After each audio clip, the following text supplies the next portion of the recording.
Subhanallah. And in a hadith of the Prophet Muhammad sallallahu ta'ala alayhi wasallam, Rasulullah sallallahu ta'ala alayhi wasallam was asked by one of his Sahaba kiram, Sayyiduna Sa'd radiyallahu ta'ala, that Ya Rasulullah, pray to Allah that I become mustajabud da'wah.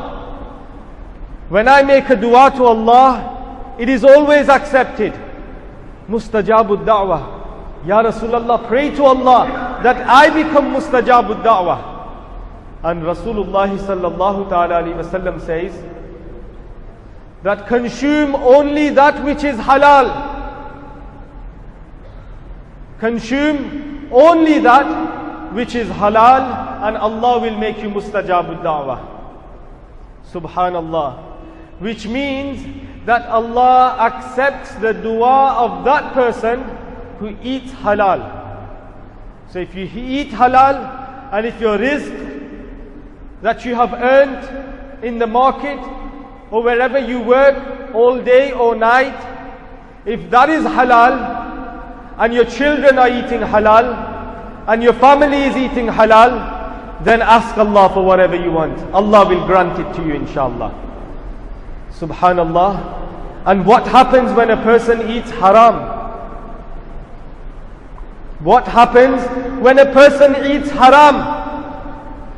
The Sufiya kiram, the ulama kiram, the awliya of Allah subhanahu wa ta'ala, they say that when a person eats that which is haram, that is what becomes blood. It becomes dam, blood inside the body. And the heart pumps that blood all throughout the body, through the veins. That blood is made up of haram. And when a person eats haram, consumes haram, then that blood that flows all throughout the body takes that haram into the whole body. And then that blood becomes meat as well. And then your jasad, your jism, the body becomes haram, full of haram. And the Prophet Muhammad sallallahu ta'ala alayhi wasallam says, La yadkhulul jannah al-jasada alladhi ghuddiya bil haram. Aw kama qala Rasulullah sallallahu alayhi wasallam. That body which has become due to haram, which has developed or progressed due to haram, will never enter Jannah. Allahu Akbar. So, O Muslims, if you wish to protect yourself from the fire of hell, if you want your dua to be accepted in the court of Allah, then eat that which is halal. And when you eat that which is halal, then that will flow into your body. And when that flows into your body will become made of halal. And when the body is made of halal, then Allah subhanahu wa ta'ala listens to the prayers of that person. And Allah subhanahu wa ta'ala accepts his dua.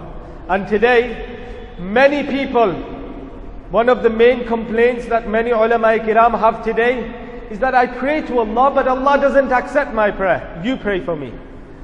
I pray to Allah, but Allah doesn't accept my prayer, ma'adallah.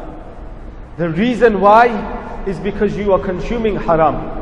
And when you consume haram, then that causes the anger of Allah subhanahu wa ta'ala, and the anger of Allah causes the wrath of Allah subhanahu wa ta'ala. And it is our duty as Muslims to protect ourselves from the anger of Allah subhanahu wa ta'ala. And if you eat halal, then Allah subhanahu wa ta'ala will accept your prayers. And that is the reason why we should only try and eat halal. Today, if you look around us, if you look into the markets, there are many products which have ingredients on them. They have all these numbers. They have all these small amounts of ingredients. And many a times they are extracts of animals. They are extracts of the swine, the pig, which is haram in Islam. But yet the Muslims do not know, and they consume it. It is the duty of every Muslim to see what he eats before he takes it. And thus the Muslims should consider buying something. They should consider whether it is halal or it is haram. and it is from amongst the rights of the children, and it is from amongst the rights of the wife that the husband brings home only halal food, nothing but halal. And today we need to contemplate on this. And one of the issues that we face today is halal meat that is halal. The Prophet Muhammad sallallahu ta'ala alayhi wasallam and the Quran, first the Quran and the Prophet Muhammad sallallahu ta'ala alayhi wasallam have regarded meat as haram. Meat is haram. The essence of meat, the original hukum of meat is that it is always haram unless it is being slaughtered by a Muslim. If it has been slaughtered by a Muslim, then it is halal. Only then does meat become halal. Otherwise, it is always haram. Whereas vegetation, vegetables, that which grows from the earth, that is always halal until it has been proven haram.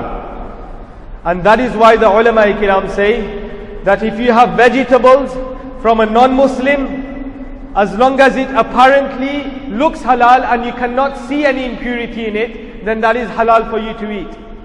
Because the essence of vegetation is that it is always halal unless proven haram. So if you have some vegetables at a non-Muslim's house and you can see no impurity in it, you can see there is nothing haram in it, then you can eat that.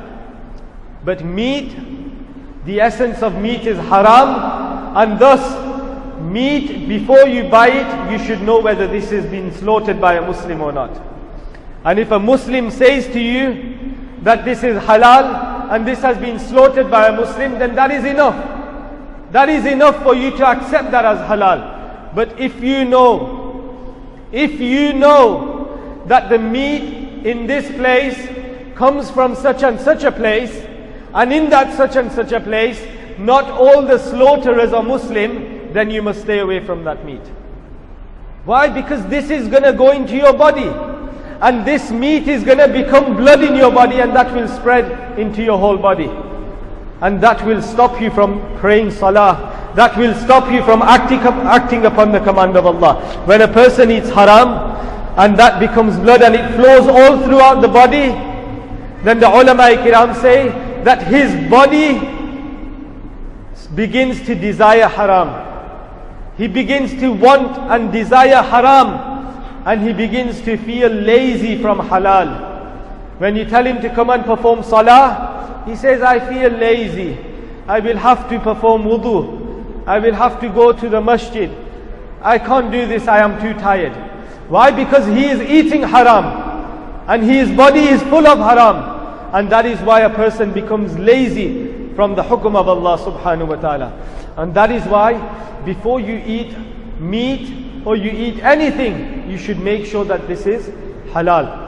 Shaykh Imam Azam Abu Hanifa radiyallahu ta'ala an, the great faqih, once he heard that a goat, an animal, a goat, had eaten the grass of somebody other than his owner, other than its owner's grass.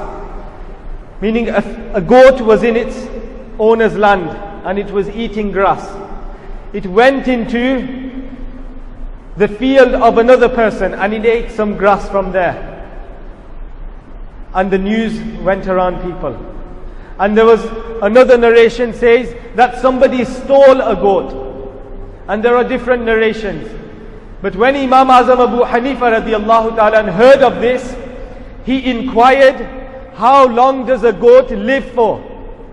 And when he found out that this is how long a goat lives for, this many years, he didn't eat the meat of a goat for that many years. Because he doubted that if the meat of a goat comes to me, what if it is that goat which ate haram? What if it is that goat which was stolen? And that is why he didn't eat meat for that long of a goat. That is the taqwa of the ulama kiram. Because they did their utmost to stay away from haram.